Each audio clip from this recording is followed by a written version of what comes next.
विक्रम बेताल की रहस्यमयी कहानी। प्राचीन काल में विक्रमादित्य नाम के एक आदर्श राजा हुआ करते थे। अपने साहस, पराक्रम और शौर्य के लिए राजा विक्रम मशहूर थे।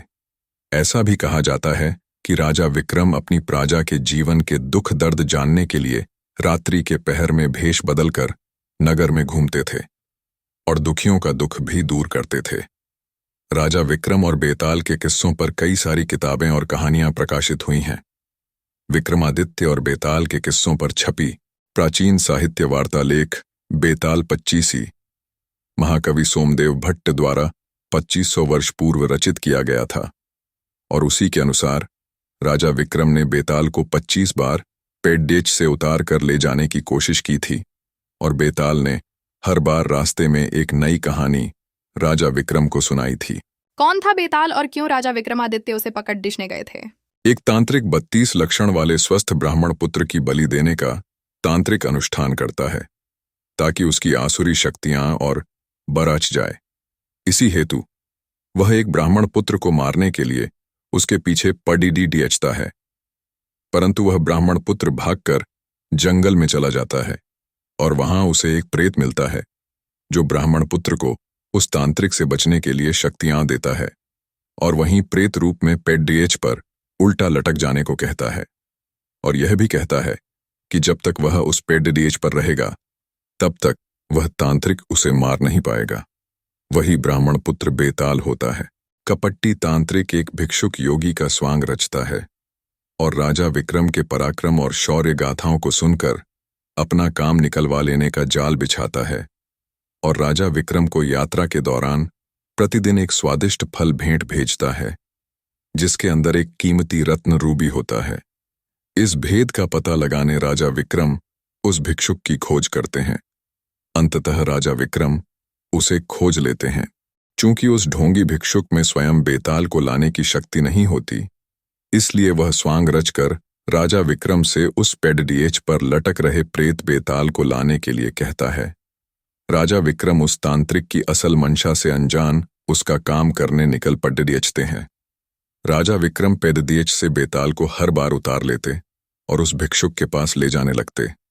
रास्ता लंबा होने की वजह से हर बार बेताल कहानी सुनाने लगता और यह शर्त रखता है कि कहानी सुनने के बाद यदि राजा विक्रम ने उसके प्रश्न का सार्थक उत्तर न दिया तो वह राजा विक्रम को मार देगा और अगर राजा विक्रम ने जवाब देने के लिए मुंह खोला तो वह रूठकर फिर से अपने पेड्डेच पर जाकर उल्टा लटक जाएगा। घनघोर अंधेरी रात में राजा विक्रम अपनी खुली तलवार लिए बेताल को पकड़ दियाने आगे बढ़ते हैं और अपने पराक्रम से बेताल को वश में करके अपने पीठ पर लाद कर ले जाने लगते हैं। सफर लंबा होने के कारण बेताल राजा विक्रम को कहानी सुनाता है और हमेशा की तरह शर्त रखता है कि अगर कहानी सुनने के बाद तुमने उत्तर देने के लिए मुंह खोला तो मैं उड्डीएच जाऊंगा। बेताल कहानी सुनाना शुरू करता है। चंदनपुर गांव में एक वृद्ध स्त्री रहती थी। उसका एक बेटा था जिसका नाम दगदू था। वह स्त्री नए पुराने कपड़े सिलने का काम करके अपना और अपने बेटे का पेट पालती थी। दगदू एक कामचोर और आलसी लड़का था और दिन रात सपने देखा करता था। दगदू के साथ एक बड़ी परेशानी थी कि उसे अक्सर बुरे सपने ही आते थे और जब भी कोई बुरा सपना आता था वह सपना हकीकत बन जाता था। एक दिन दगदू को सपना आता है कि कुछ लोग नवविवाहित दंपत्ति और बारात को लूट रहे हैं और उनसे मारपीट भी कर रहे हैं। दगदू ने जिसे सपने में देखा होता है वही दुल्हन बनने वाली लड़ेच की अपनी शादी का लहंगा सिल जाने के बाद वापस लेने दगदू की मां के पास आती है। दगदू फौरन उसे सपने वाली बात कह देता है। वह लड़की अपनी मां और ससुराल वालों को यह बात बताती है, पर सब लोग इस स्वप्न वाली बात को वहम समझकर अनसुना कर देते हैं। शादी के बाद जब वरवधू बारात के साथ जा रहे होते हैं तब सपने वाला वाकया सच में घटित हो जाता है और इस पूरी घटना में दगदू पर आरोप लगते हैं कि वही लुटेरों से मिला होगा, वरना उसे कैसे पता चल सकता है कि ऐसा ही होगा। और शक की बिना पर सारे लोग मिलकर दगदू की खूब पिटाई करते हैं। इस घटना के कुछ दिनों बाद एक रात दगदू को सपना आता है कि मोहल्ले में रह रही चौधरायन का नया मकान गृह प्रवेश के दिन जलकर कहाक हो जाता है। तभी अगले ही दिन चौधरायन उस मकान को बनवाने की खुशी में लड्डू लेकर दगदहू की मां के पास पहुंचती हैं और गृह प्रवेश समारोह के दिन जलसे में आने का न्योता देती है। वहीं पर सपने की बात दगदू फौरन अपनी मां से और चौधरायन से कह देता है। चौधरायन गुस्से से लाल पीली हो जाती है और उल्टा दगदू की मां को ही कहने लगती हैं कि तुम्हारा बेटा ही काली जुबान वाला है और उसके बोलने से ही सबके साथ अनर्थ हो जाता है।